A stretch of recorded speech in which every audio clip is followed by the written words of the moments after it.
안녕하세요. 히스토리 마스터입니다. 지금부터 신라의 역사 이야기 제2부 왕권의 강화와 석탈의 등장을 들려드리겠습니다. 지증왕이 왕위에 올랐을 무렵 신라는 겉으로는 평온했지만 안으로는 커다란 변화를 갈망하고 있었다. 오랜 세월 사로국이라는 이름 아래 6부족의 연합체로 출발한 신라는 이제 더 이상 소국이 아니었다. 지난해 여러 부족을 통합하고 고구려와 외, 백제 사이에서 살아남으며 점차 세력을 키워온 신라는 분명히 나라라 불릴 수 있는 규모와 정체성을 갖추고 있었다. 그러나 여전히 왕을 마립간이라 부르는 전통적인 호칭과 나라, 이름조차 뚜렷하지 않은 상황은 신라라는 공동체가 스스로를 어떻게 인식하고 있는지를 보여주는 중요한 단면이었다. 지증왕은 이러한 현실의 깊은 문제의식을 느끼고 있었다. 그는 과거 뇌물 왕계의 피를 이은 인물이었고 김씨 왕실의 정통성을 기반으로 즉위한 군주였다. 그러나 지증왕은 단순히 혈통에 기대어 통치하는 군주가 아니었다. 그는 실질적인 개혁가였으며 나라의 정체성과 체계를 근본부터 바로잡고자 하는 의지가 강했다. 왕위에 오른 이후 그는 신라의 구체적인 국체를 정의하고자 하는 작업을 시작한다. 가장 먼저 그는 국호를 신라로 확정한다. 이 국호는 빛나는 나라 혹은 새로운 나라라는 의미를 담고 있었다. 단순히 이름을 바꾸는 문제가 아니었다. 이것은 신라가 더 이상 6부족의 연맹체가 아니라 하나의 중앙 집권적인 국가로 도약한다는 선언이었다. 백제나 고구려처럼 뚜렷한 국호를 가진 국가들과 대등한 외교적 지위를 갖추기 위해서도 필수적인 변화였다. 당시 외국과의 문서 교환, 사절 파견 등의 활동에서 국호는 매우 중요한 정치적 의미를 지녔다. 신라라는 이름은 그런 의미에서 지증왕의 비전이자 백성들에게 새로운 시대가 열렸음을 알리는 상징이 되었다. 또한 지증왕은 마립간이라는 전통적인 군주 호칭을 왕으로 바꾸었다. 마립간은 고대 신라에서 군주를 부르던 호칭이었으나 시간이 흐를수록 외부 세계에서는 그 의미를 이해하지 못하는 경우가 많아졌다. 특히 중국을 비롯한 외세와의 외교관계에서 왕이라는 보편적인 칭호는 국가의 위상을 높이는 데 있어 필수적이었다. 지증왕은 이를 단순히 외교의 문제로 보지 않았다. 그는 마립간이란 호칭이 신라 내부의 정치 체계와도 맞지 않다고 여겼다. 각 부의 귀족들이 지나치게 자율적으로 움직이는 현실 속에서 군주의 권위가 약하게 여겨지는 상황은 위험했다. 왕이라는 명칭을 통해 군주의 권위를 높이고 나라 전체의 중심으로 군림하고자 하는 그의 의도는 명확했다. 하지만 이러한 변화는 쉽지 않았다. 특히 보수적인 귀족층은 갑작스러운 국호 변경과 호칭의 변화에 거부감을 드러냈다. 그들은 오랜 전통을 중시하며 외래적 요소에 반감을 갖고 있었다. 지증왕은 이들과의 충돌을 피하기 위해 먼저 귀족회의를 소집해 설득을 시도했다. 그는 이제는 바깥 세상과 어깨를 나란히 하려면 우리도 우리의 모습을 스스로 정의해야 한다고 말하며 변화를 두려워하지 말 것을 강조했다. 설득은 길었고 회의는 며칠 밤낮을 이어졌다. 그러나 지증왕의 진심과 미래에 대한 비전은 점차 귀족들을 움직이기 시작했다. 그는 또한 국호와 호칭 변경의 당위성을 보다 널리 알리기 위해 백성들 사이에서도 이 개혁의 의미를 퍼뜨리게 했다. 왕이 직접 사찰과 시장을 방문하고 백성들의 삶을 돌아보며 이제 신라는 하나의 나라로 거듭날 것이라는 메시지를 전달하는 모습을 보이자 민심도 점차 지증왕의 개혁을 지지하게 되었다. 왕이 백성들과 같은 발로 서 있는 모습을 보여준다는 것은 드문 일이었고 이러한 행동은 왕실에 대한 신뢰를 크게 높여주었다. 한편 지증왕의 이러한 국채 정비는 단지 상징적인 것에 그치지 않았다. 그는 국호와 왕호의 변경을 발판으로 삼아 행정제도의 정비와 지방통치 강화를 병행했다. 지방 세력에 대한 왕실의 통제를 강화하고 법제 정비와 토지제도를 체계화하는 작업이 그 뒤를 이었다. 이는 단순히 이름을 바꾸는 데서 그치지 않고 실질적인 국가 운영 시스템을 근대적으로 재편성하는 과정이었다. 특히 그는 문서 행정의 필요성을 강조하며 관리를 뽑고 교육하는 데 힘을 쏟았다. 이는 후에 신라가 유교적 관료제와 불교적 도덕 질서를 결합한 국가로 성장하는 밑거름이 된다. 지증왕의 국호 확정과 왕호 변경은 단지 정치적 선언 이상의 의미를 지녔다. 그것은 신라라는 국가가 하나의 정치 공동체로서 정체성을 확립하고 민족의식과 국채의식을 정립하는 출발점이었다. 그의 이러한 선택은 이후 버풍왕과 진흥왕에 이르기까지 이어지는 대개혁의 시작이 되었고 신라가 삼국을 통일하는 강국으로 성장할 수 있는 토대를 마련해 주었다. 지증왕은 그 자신이 역사의 중심에 나서기보다는 뒤에 올 세대들이 튼튼한 기반 위에서 나라를 이끌 수 있도록 기반을 닦은 건설자였다. 그의 이름은 조용히 남겨졌지만 그의 손길은 신라라는 나라의 골격을 바꾸었고 역사의 방향을 돌려놓았다. 오늘날 우리가 신라라는 이름을 부를 수 있는 것은 바로 이 한 사람의 결단 덕분이었다. 지증왕은 깊은 밤에도 잠을 이루지 못했다. 새롭게 확정한 국호 신라, 그리고 스스로를 왕이라 칭하며 국정 전반의 권위를 다지기 시작한 그의 마음은 여전히 무겁기만 했다. 왕이란 이름은 곧 책임이었다. 그 책임은 백성의 배고픔 앞에서 더욱 무겁게 다가왔다. 이 나라의 근본은 백성에 있다. 백성이 굶주리면 아무리 이름을 바꾸고 권위를 세운다 해도 허울일 뿐이다. 지증왕은 신하들을 모아 국정을 논했다. 대내적으로 나라의 틀을 바로 세우는 것 못지않게 백성들의 삶을 안정시키는 것이 시급했다. 그가 주목한 것은 바로 농업이었다. 당시 신라 땅은 척박하지는 않았지만 고구려나 백제에 비해 체계적인 농업 기술이 부족했고 자연재해나 전쟁의 여파로 기근이 반복되곤 했다. 지증왕은 이 문제를 근본적으로 해결하고 싶었다. 그리고 이를 위해 우경, 즉 소를 이용한 농사법을 도입하기로 결심한다. 사람의 힘만으로는 땅을 일구기 어렵다. 우리가 소의 힘을 빌릴 수 있다면 백성의 허리는 덜 굽고 수확은 더 늘어날 것이니 이 얼마나 이로운 일인가. 당시까지도 신라에서는 주로 인력에 의존한 농경이 중심이었다. 지증왕은 고구려와 백제, 심지어는 중국 남북조의 농업 방식까지 조사하게 했다. 그는 소를 이용해 쟁기를 끄는 방식이 이미 중국 대륙과 백제에서 활용되고 있다는 사실을 알고 이를 신라에 적극 도입하기로 한다. 그러나 문제는 단순히 기술 도입이 아니었다. 백성들이 새로운 방식에 익숙해지지 못하거나 소라는 생물을 농사에 쓴다는 개념 자체를 꺼려할 수도 있었다. 지증왕은 먼저 왕실 직속 농장에서 시범적으로 우경을 시행하도록 했다. 먼저 왕궁의 논밭에서 우경을 해보자. 수확이 늘어난다면 백성들도 따르게 될 것이다. 결과는 성공적이었다. 사람의 힘만으로는 이틀 걸리던 논가리가 소를 이용하니 반나절이면 끝났다. 수확량도 눈에 띄게 늘었다. 왕은 즉시 지방관청에 명을 내려 소의 분배와 우경 교육을 병행하도록 했다. 또한 농사에 쓸 소를 국가에서 일정 수량 공급하고 관리하며 해마다 경작 성과를 보고하게 했다. 그의 의지는 단호했고 백성들은 점차 새로운 방식에 익숙해져 갔다. 소 덕분에 봄에 허리가 덜 아프다네. 이제 두둑이 더 고르게 갈려서 벼가 잘 자라네. 우리 동네는 왕의 명으로 소 2마리가 왔소. 모두 돌아가며 쓰니 참 편해졌소이다. 농사 기술 외에도 지증왕은 관계시설 정비에도 힘을 쏟았다. 산지가 많은 신라에서 물을 안정적으로 공급하는 일은 곧 풍작의 기반이었기 때문이다. 그는 지방 호족들에게 관계수로 정비를 국가의 주요 사업으로 삼는다는 칙령을 내렸다. 이와 동시에 왕은 곡물 저장고를 각 지방에 설치하도록 했다. 풍년일 때 여분의 곡식을 저장하고 흉년일 때 백성에게 나누는 방식이었다. 이 곡물 창고는 후에 신라 사회의 공동체 기반을 단단히 다지는 주요 시설로 자리 잡게 된다.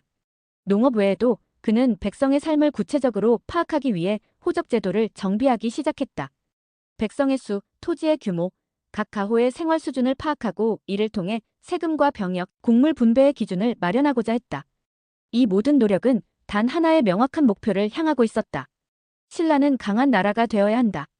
그러나 그 강함은 창이 아닌 쌀에서 시작되어야 한다. 왕실 내부에서도 일부 반대는 존재했다. 무력 위주의 고위 귀족들은 농사에 국력을 집중하는 것은 병사와 무기의 수를 줄이는 것이라며 우려를 표했다. 그러나 지증왕은 그들을 향해 이렇게 말했다. 굶주린 병사는 나라를 지키지 못한다. 배부른 백성은 나라를 떠나지 않는다. 그의 농업 정책은 단순한 경제 조치가 아니었다. 그것은 정치 철학이자 나라의 근본을 다시 세우는 의지의 표현이었다. 어느 해 가뭄이 심하게 들어 백성들의 얼굴에 그늘이 짙어질 무렵 지증왕은 친히 왕궁의 곡물 창고를 열어 백성들에게 곡식을 나누어 주게 했다. 그리고 국고를 털어 수도 곳곳에 우물과 공동 저장 창고를 새로이 마련케 했다.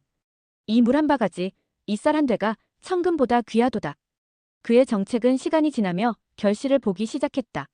우경은 신라 전역에 퍼져갔고 백성들은 그에게 농사의 왕이라며 경외심을 표했다. 후대에 이르러 지증왕은 신라 농업의 초석을 다진 성군으로 불리게 된다. 지증왕은 단순히 먹고 사는 문제를 해결한 것이 아니었다. 그는 백성의 마음을 얻었다. 그 마음은 결국 신라라는 나라가 더욱 강건해지는 뿌리가 되어갔다. 농업이라는 씨앗을 뿌리고 그것을 정성스럽게 돌보며 백성과 함께 자라나기를 바란 왕. 그가 뿌린 씨앗은 훗날 신라의 황금기를 열어줄 푸른 이삭이 되어 바람에 일렁이게 될 것이다. 지증왕이 세상을 떠나고 왕위는 그의 조카인 버풍왕에게로 넘어갔다. 지증왕이 다진 틀 위에서 버풍왕은 전혀 새로운 시대로 나아갈 결심을 굳혔다. 이제 신라는 더 이상 6마을의 연합체가 아닌 하나의 명확한 국가가 되어야 했다. 그 중심에는 법이 있어야 한다는 것이 그의 확고한 신념이었다. 버풍왕이 왕위에 오르자마자 가장 먼저 시작한 일은 사람을 다스리는 기준을 세우는 일이었다. 그는 고구려와 백제처럼 강한 법제도를 갖추지 못하면 강대국 사이에서 신라는 언제든 휘둘릴 수밖에 없다고 보았다. 당시 신라는 여전히 혈연과 부족 연합을 중심으로 돌아가고 있었고 지역마다 풍습이 다르고 벌칙도 제각각이었다. 강력한 중앙 권력을 만들기 위해서는 모든 백성이 따를 수 있는 하나의 율령이 필요했다. 버풍왕은 우선 조정 내 유능한 관료와 지식인들을 불러 모았다. 고구려 출신 유학자, 백제에서 파견된 기술자, 신라의 토착 귀족들까지.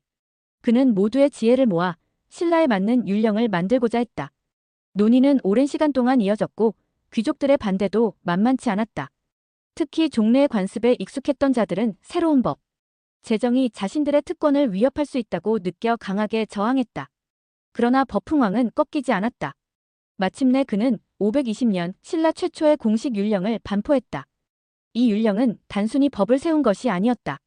율령은 곧 신라가 사람 위에 사람 없고 법 아래 모두 평등하다는 생각을 천명하는 것이었다. 버풍왕은 누구든지 법을 어기면 신분에 관계없이 처벌받아야 한다고 주장했다. 이는 귀족 중심의 사회에 큰 충격이었다. 하지만 동시에 백성들에게는 이제는 왕이 우리를 지켜주는 존재가 되었구나라는 희망을 심어주는 일이기도 했다. 이 율령의 핵심은 형벌, 관직제도, 세금 체계였다. 범죄자의 죄를 분명하게 구분하고 벌칙을 일관되게 적용하는 방식으로 바뀌었다. 또 관리의 직급도 체계적으로 정리되어 왕이 직접 관료를 임명하고 통제할 수 있게 되었다. 지방의 세력가들이 자기 마음대로 사람을 부리고 세금을 거두던 시대는 점차 막을 내리고 있었다. 율령과 함께 중요한 제도가 하나 더 등장했다. 바로 골품제의 정비다. 골품제는 신라 고유의 신분제도로 사람마다 지닌 혈통의 등급에 따라 허용되는 관직과 의복, 혼인 등 모든 사회적 행위가 달라졌다. 버풍왕은 이 제도를 체계화하여 왕족과 귀족들 사이의 질서를 확고히 다지려 했다. 물론 이는 평민들에게는 오히려 새로운 장벽이 되었지만 당시로서는 나라 전체를 안정적으로 운영하기 위한 불가피한 선택이었다. 한편 버풍왕은 율령과 제도를 정비하면서도 왕실의 위엄을 드러내는 데도 힘썼다. 왕궁은 더욱 크고 화려하게 바뀌었고 왕을 호위하는 친위대가 정비되었다. 왕의 명령이 곧 법이라는 인식은 점차 백성들에게도 뿌리내리기 시작했다. 그러나 왕은 단지 권력을 넓히는 데에만 관심이 있지 않았다. 그는 법을 통해 백성이 편안하게 살 수 있어야 한다고 보았다. 그래서 율령과 함께 시행된 것이 바로 빈민구제제도였다. 흉년이 들면 창고를 열고 백성들에게 곡식을 나누어주는 제도를 법으로 명시했다. 백성이 있어야 나라가 존재한다는 기본적인 원칙을 그는 끝까지 놓지 않았다. 버풍왕은 동시에 외교적인 움직임도 분주하게 펼쳤다. 백제, 고구려, 가야 등과의 복잡한 외교 속에서 신라가 독자적인 힘을 갖추기 위해서는 내적으로 강력한 통치체제가 필수였기 때문이다. 특히 백제와의 관계에서는 긴장감이 도는 와중에도 필요한 문화와 제도를 배우는 실용주의를 견지했다. 백제의 선진 문물 중 일부는 버풍왕이 만든 법제도의 모델이 되기도 했다. 이 모든 변화의 중심에는 버풍왕의 개인적인 철학이 있었다. 그는 왕은 하늘이 내리신 존재이며 법은 백성을 위한 도리라고 여겼다. 자신이 만든 법으로 인해 억울한 자가 생긴다면 그것은 곧 왕의 책임이라 믿었다. 그래서 그는 매달 조정에서 법 집행의 사례를 검토하게 하고 때로는 스스로 백성들의 목소리를 듣기 위해 변장을 하고 시중을 돌아다니기도 했다. 이러한 버풍왕의 통치 방식은 신라 사회에 깊은 영향을 끼쳤다. 예전의 부족 연합체 수준에서 이제는 명확한 법과 제도로 움직이는 중앙 집권, 국가로 거듭나기 시작한 것이다. 버풍왕은 신라가 하나의 국가로 거듭나기 위한 초석을 단단히 다졌고 이후 신라가 삼국을 통일할 수 있었던 정신적 제도적 기반은 이 시기부터 형성되기 시작했다. 사람들은 이제 왕이 곧 신라의 중심이 되었음을 느끼기 시작했다. 그리고 그 중심을 둘러싼 질서가 삶을 지탱해주는 기둥이 되어갔다. 버풍왕은 그렇게 혼란의 시대를 지나 새로운 질서를 세운 왕으로 기억되었다. 율령의 나라 신라의 탄생, 그것은 단지 법 하나를 세운 것 이상의 의미를 지닌 일이었다. 그것은 신라라는 나라가 나라다운 나라가 되기 위한 첫걸음이었고 왕이 진정 백성을 품는 존재임을 처음으로 증명해낸 시대의 문이었다. 한때 산과 계곡마다 신의 기운이 깃들어 있던 나라, 신라. 하늘과 산천, 조상에게 제를 올리며 살아가던 백성들은 아직 부처라는 존재를 알지 못했다. 그러나 왕궁 한켠 버풍왕은 오랜 고민 끝에 백성들에게 전혀 새로운 사상의 문을 열고자 했다. 그것은 바로 불교였다. 불교는 이미 고구려와 백제를 통해 들어온 외래의 종교였다. 고구려는 소수리망 때의 불교를 받아들였고 백제 역시 침류왕 때 불교를 공인하며 왕권 강화의 도구로 활용하고 있었다. 버풍왕은 그것이 단순히 신앙의 문제가 아니라 국가를 하나로 묶는 정신적 기둥이 될 수 있음을 간파했다. 제도가 정비되고 군사력이 어느 정도 확보된 지금 남은 것은 하나의 정신이었다. 버풍왕은 조심스레 조정의 신료들을 설득하기 시작했다. 그러나 고위 귀족들과 기득권 세력의 반응은 냉담했다. 우리는 하늘과 산신령, 조상의 정기를 받들어 나라를 이룬 백성들입니다. 외래의 부처를 모신다는 것은 우리 조상과의 끈을 끊는 일입니다. 라며 반대했다. 일부는 부처를 모시는 것은 신라의 신령들을 화나게 하는 일이라며 두려워했고 또 일부는 새로운 사상이 민심을 흐릴 것을 걱정했다. 그들의 반대는 생각보다 완강했고 심지어 왕의 권위마저 흔들릴 정도였다. 이때 한 사람이 나섰다. 그의 이름은 이차돈.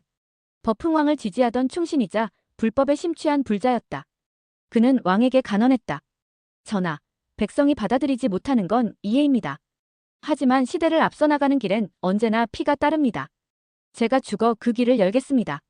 버풍왕은 처음엔 말렸다. 신하가 억울하게 죽는 일을 어찌 가벼이 여길 수 있겠는가. 그러나 이차돈은 미소를 지으며 말하였다. 제 피 한 방울로 천년나라의 빛이 밝아질 수 있다면 저는 그 운명을 기꺼이 따르겠습니다. 결국 버풍왕은 결단을 내렸다. 조정에 공식적으로 불교를 도입하려 하였고 반대파들은 이를 막기 위해 이차돈을 죄인으로 몰았다. 부처를 섬기자 주장한 자가 신라의 정통 신령을 모독했다는 죄목이었다. 그리고 왕은 눈을 감은 채 그의 처형을 묵인했다. 이는 단순한 왕권의 포기처럼 보였지만 오히려 가장 강력한 왕권의 선언이기도 했다. 내가 감히 생명을 걸고 불교를 허하노라는 침묵의 외침이었다. 이차돈이 형장으로 끌려나가던 날 하늘은 맑았고 신궁과 사찰이 세워질 자리는 아직 평범한 풀밭이었다. 그는 담담하게 웃으며 마지막 말을 남겼다. 내가 죽어 이 법이 열릴진대 부디 온 백성이 그 뜻을 알게 되기를. 그리고 칼이 그의 목을 베는 순간 기적이 일어났다고 전해진다. 그의 목에서 튀어나온 피는 붉지 않고 우유처럼 하얀색이었다고 한다. 형장 주변에 있던 이들은 모두 놀라 입을 다물지 못했다. 하얀 피는 하늘의 상징이자 깨달음의 빛으로 여겨졌다.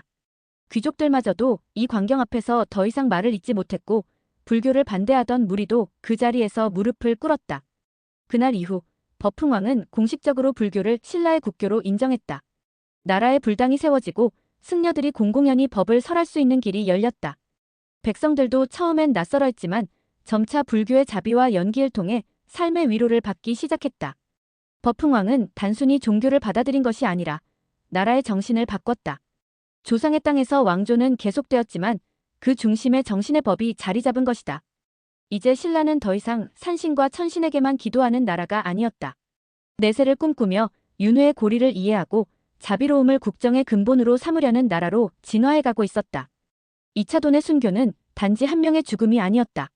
그것은 한 나라가 새로 태어나는 의식이었고 버풍왕의 왕권은 신성함으로 더욱 견고해졌다. 백성들은 말하였다. 왕은 하늘의 사람이며 부처의 법을 따르는 자이니 그 말씀은 곧 진리다. 버풍왕의 이름은 그때부터 단지 정치적 지배자가 아닌 정신적 지도자로도 불리게 되었다. 이로써 신라는 정치, 군사, 경제에 이어 정신이라는 네 번째 기둥을 세우게 되었다. 그리고 그 기둥은 수백 년 뒤 화려한 황룡사와 불국사, 선덕여왕과 원효대사의 시대를 예고하는 서막이 되었다. 이차돈의 희생은 결코 헛되지 않았다.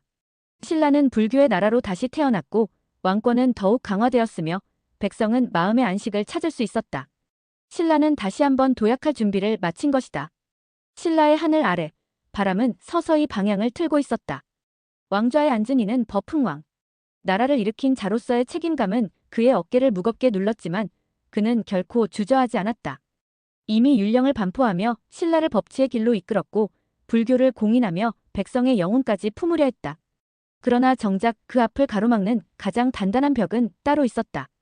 그것은 다름 아닌 신라 고유의 신분 질서, 골품 제도였다. 신라는 태생적으로 귀족 중심 사회였다. 사람은 태어날 때부터 일정한 골품, 즉 골의 등급에 따라 신분이 정해졌고 이 신분은 죽을 때까지 바꿀 수 없었다. 왕족인 성골과 진골, 그리고 육두품 이하의 계층까지. 이 질서는 수백 년을 이어온 전통이자 신라의 질서였지만 동시에 변화의 가장 큰 장애물이기도 했다. 버풍왕은 이 골품제를 그대로 두고는 신라가 중앙 집권국가로 도약할 수 없음을 절감하고 있었다. 무엇보다 나라가 커질수록 더 많은 유능한 인재들이 필요했으나 골품에 묶인 사람들은 아무리 재능이 뛰어나도 주요 관직에 오를 수 없었다. 과거라면 당연한 일이었겠지만 지금은 아니었다. 백성들의 눈이 열리고 있었다. 나라의 구석구석에서 능력 있는 자들이 두각을 드러냈고 왕은 이들을 그냥 두고 볼 수 없었다. 그러나 변화는 조용히, 그러나 단호하게 시작되었다. 버풍왕은 먼저 진골 귀족의 세력을 안정시키고 이들과의 연대를 강화하는 데 힘을 쏟았다. 성골이 줄어든 현실 속에서 진골은 왕권의 기반이 되어야 했다. 그는 진골 출신의 충성스러운 귀족들을 중요한 직책에 앉혔고 그들로 하여금 정치 개혁을 뒷받침하게 했다. 진골이 왕권을 지지하게 되자 왕은 비로소 더 과감한 조치를 취할 수 있었다. 왕은 골품제 자체를 폐지할 수는 없었다. 그것은 신라 사회의 근간이었고 갑작스러운 붕괴는 오히려 내란을 불러올 수 있었다. 하지만 그는 골품제에 경직된 틀 안에서도 숨구멍을 만들기 시작했다. 특정한 관직에 오르기 위한 골품 제한을 완화하거나 특별한 재능을 지닌 이들에게 예외적으로 등용의 기회를 주는 방식이었다. 이른바 능력 중심의 인재 등용이 조심스럽게 시작된 것이다. 왕이 처음 주목한 이는 육두품 출신의 젊은 지식인이었다. 이름은 역사에 전하지 않지만 그는 지방 촌락에서 유학을 통해 학문을 익히고 무역에도 밝은 인물이었다. 버풍왕은 그를 불러 궁중에서 직접 대화하며 그 재능을 확인했고 시험 삼아 소규모 행정 단위를 맡겼다. 그리고 놀라운 일이 일어났다. 그가 맡은 지역은 곧 질서가 잡히고 세금 수입이 늘었으며 백성들의 원성이 줄어든 것이다. 왕은 더 많은 숨은 인재를 발굴하기 시작했다. 귀족 가문이 아니더라도 능력이 있다면 시험을 보고 관직에 진출할 수 있도록 문을 열기 시작했다. 물론 이것은 일부 진골 귀족들의 반발을 샀다. 왕께서는 족보도 없는 자들에게 나라를 맡기시렵니까? 라는 비난이 궁궐회랑을 떠돌았지만 버풍왕은 물러서지 않았다. 오히려 그는 단호하게 말했다. 신라는 이제 새로운 길을 가야 한다. 뿌리만을 자랑하는 나무는 바람에 쉽게 꺾인다. 하지만 넓은 가지의 잎이 무성한 나무는 천둥도 두렵지 않다. 이 개혁은 천천히, 그러나 분명히 변화를 일으켰다. 육두품 중에서는 이제 관직에 진출하는 자가 생겼고 지방 행정 단위에서도 능력 있는 자들이 등용되었다. 일부는 중앙으로 올라와 중요한 자리를 맡았다. 이들은 단지 새로운 인력일 뿐만 아니라 새로운 사고방식을 가진 자들이었다. 율령을 이해하고 불교의 도리를 믿으며 백성을 통치의 중심에 두는 사람들. 버풍왕이 꿈꾸던 나라의 청사진이었다. 하지만 골품의 벽은 완전히 무너진 것이 아니었다. 여전히 성골과 진골은 왕실과 중앙 귀족의 핵심이었고 육두품 이하의 등용은 제한적이었다. 다만 그 틈이 열렸다는 사실, 그리고 왕이 그 문을 열었다는 사실이 신라 사회에 커다란 울림을 주었다. 그리고 이 개혁의 또 다른 효과는 왕권 강화였다. 기존에는 귀족회의나 귀족 가문이 정치를 좌지우지하는 일이 많았지만 왕이 직접 인재를 선발하고 법령을 제정하며 종교적 정당성을 갖춘 지금의 신라에서는 왕의 말이 곧더비였다. 버풍왕은 왕권의 상징으로서 새로운 위엄을 세워갔고 이는 이후 진흥왕의 대제국을 예고하는 밑그림이 되었다. 신라의 거리에서는 점차 다른 이야기들이 오르내리기 시작했다. 요즘은 귀족 자제가 아니라도 관직에 나갈 수 있다더라. 왕께서 직접 사람을 뽑는데 우리 집 장남도 글만 좀 더 익히면 희망이 있지 않을까? 소문은 희망이 되고 희망은 에너지가 되었다. 백성들은 예전보다 더 열심히 자녀에게 교육을 시키기 시작했고 마을에서는 훈장과 사서가 인기 있는 직업이 되었다. 그 작은 변화들이 신라를 천천히 바꾸고 있었다. 버풍왕은 그의 개혁이 완전하지 않다는 것을 알고 있었다. 그는 언젠가 후대의 누군가가 이 개혁의 문을 더 활짝 열어주길 바랐다. 그의 마음속에는 진골도 육두품도 아닌 신라인이라는 하나의 이름으로 뭉친 국가가 있었다. 그는 그렇게 골품의 경계를 넘는 작은 문을 열었다. 그리고 그 문은 영원히 닫히지 않았다. 버풍왕이 즉위한 이후 신라는 변화의 소용돌이 속에 있었다. 율령이 반포되고 불교가 공인되었으며 중앙 집권 체제가 구축되면서 신라는 내부적으로 강한 응집력을 가지기 시작했다. 그러나 왕의 시선은 신라의 경계 너머로 뻗어나가고 있었다. 아직도 한반도 남부에는 수많은 소국과 연맹체들이 자웅을 겨루고 있었고 그 중에서도 금관가야는 단연 눈에 띄는 존재였다. 가야는 과거 가야 연맹의 중심이었고 특히 금관가야는 낙동강, 하류의 비옥한 땅과 해상 무역로를 장악하고 있었다. 신라와는 오래전부터 경쟁과 협력의 관계를 오갔으나 더 이상 공조는 어려웠다. 버풍왕은 단순한 병합이 아닌 정당한 명분과 전략적 정리를 통해 신라의 남방 확장을 꾀하고자 했다. 외교는 전쟁보다 조용하지만 때론 더 무서운 무기가 되었다. 버풍왕은 먼저 외교 사절을 백제와 고구려에 보냈다. 그 메시지는 분명했다. 신라는 이제 더 이상 부족 연맹체가 아니며 왕이라는 통치자를 중심으로 한 강력한 국가임을 알리는 것이었다. 특히 백제와의 관계를 안정시키는 것이 중요했다.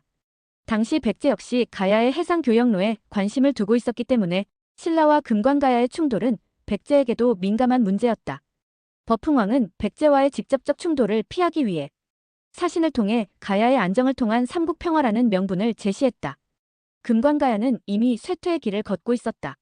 전성기였던 뇌질청 예왕이나 이사금 시기의 위세는 예시하기가 되었고 연맹의 느슨함은 내부 분열을 가져왔다. 특히 6세기 초에는 소국 간의 연합이 깨지고 금관가야 내부에서도 귀족 간의 권력 투쟁이 일어나기 시작했다. 버풍왕은 그 틈을 놓치지 않았다. 그는 금관가야 내부의 반신라 세력과 친신라 세력을 면밀히 분석하고 후자의 인물들과 비밀리에 접촉을 시도했다. 가야의 일부 귀족들은 신라의 율령 체제와 불교 공인에 큰 인상을 받았다. 특히 버풍왕의 개혁 정책과 통치, 철학은 당시 혼란에 빠진 금관가야 귀족들에게 안정된 질서를 갈망하게 만들었다. 신라는 이를 기회로 삼아 금관가야의 일부 유력 가문과 혼인 동맹을 추진했다. 버풍왕의 조카인 김구해의 아들이 가야의 귀족 가문과 혼인하면서 두 나라의 혈연적 관계도 형성되었다. 이는 단순한 혼인이 아니었다. 정치적 결합이자 향후 병합의 명분을 확보하는 행위였다. 이와 함께 버풍왕은 군사적 압박도 동시에 가하였다. 국경지대에는 방어용 진지를 구축하고 금관가야와 인접한 소국들과의 동맹을 적극적으로 추진하였다. 특히 아라가야와의 관계를 개선하여 금관가야를 포위하는 전략을 펼쳤다. 신라는 외부적으로는 평화와 안정을 주장했지만 내부적으로는 언제든 무력 침공이 가능한 준비 태세를 갖추고 있었다. 버풍왕은 금관가야의 왕이었던 구영왕에게 조심스레 접근했다. 그는 사절을 보내 신라와 가야가 함께할 수 있는 미래에 대해 이야기했고 신라가 가야의 문화와 전통을 존중할 것임을 약속했다. 구영왕은 고민 끝에 결단을 내렸다. 스스로 항복의 뜻을 표하고 신라의 귀족으로서 다시 태어나는 길을 선택한 것이다. 이로써 금관가야는 신라에 병합되었고 대규모 전쟁 없이 통합이 이루어졌다.